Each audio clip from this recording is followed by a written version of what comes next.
Hari ini, 79 tahun yang lalu, Tepatnya tanggal 17 Agustus tahun 1945,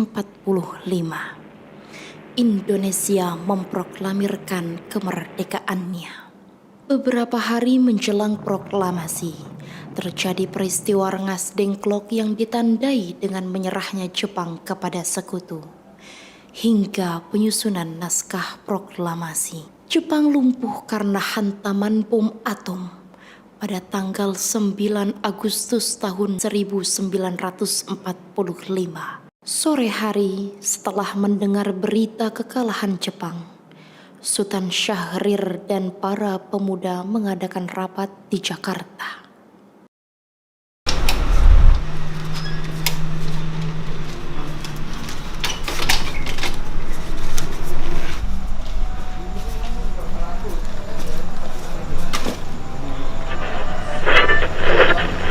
Standing alone without a dream in my heart, without a love of my own. Blue moon, you knew just what I was there. Designated Allied Supreme Commander to accept the surrender of the Japanese.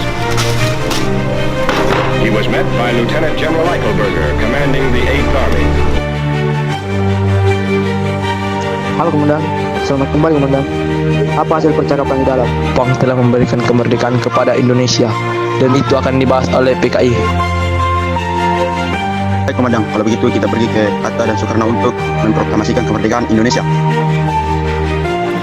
Keesokan harinya, pada tanggal 15 Agustus tahun 1945,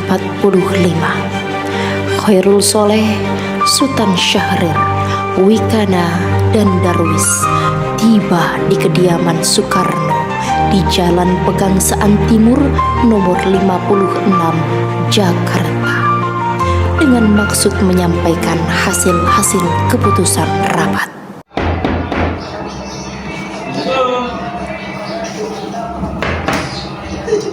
Apakah Soekarno dan Bung Hatta ada di rumah?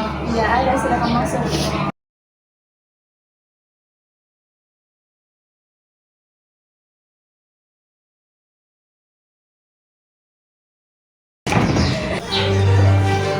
Ada segerombolan pemuda yang mencari kalian. Baiklah.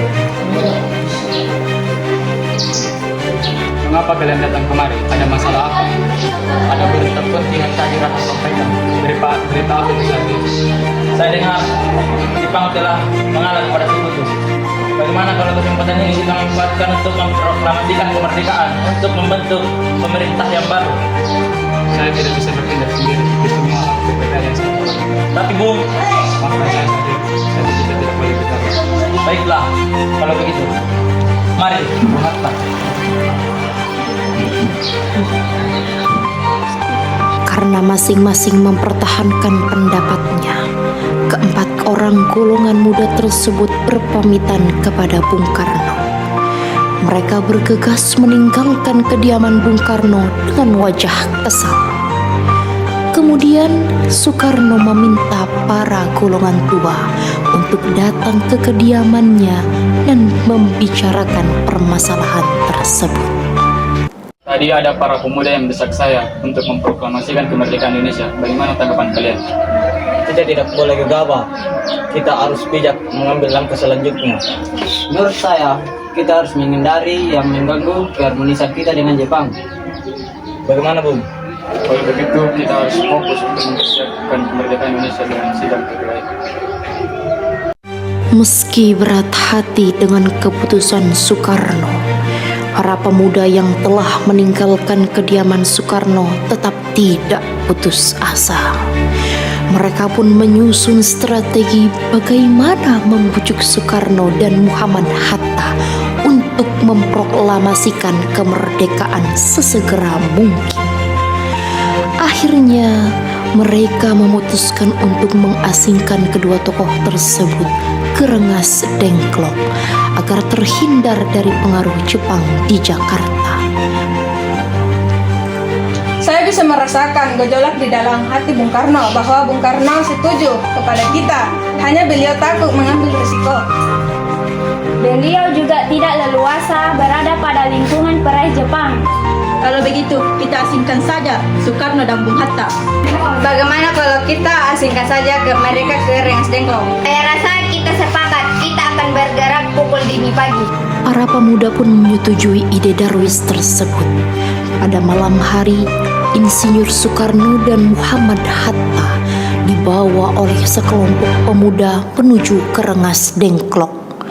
Rombongan ini berangkat dari kediaman Soekarno yang dikawal oleh pasukan peta di bawah pimpinan Darwis.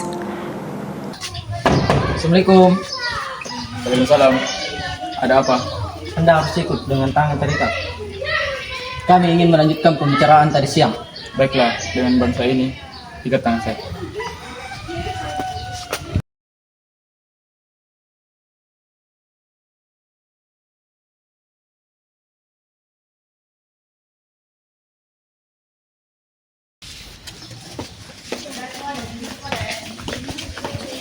Rombongan Insinyur Soekarno dan Muhammad Hatta tiba di Rengas Dengklok dengan selamat pada waktu subuh, tanggal 16 Agustus tahun 1945.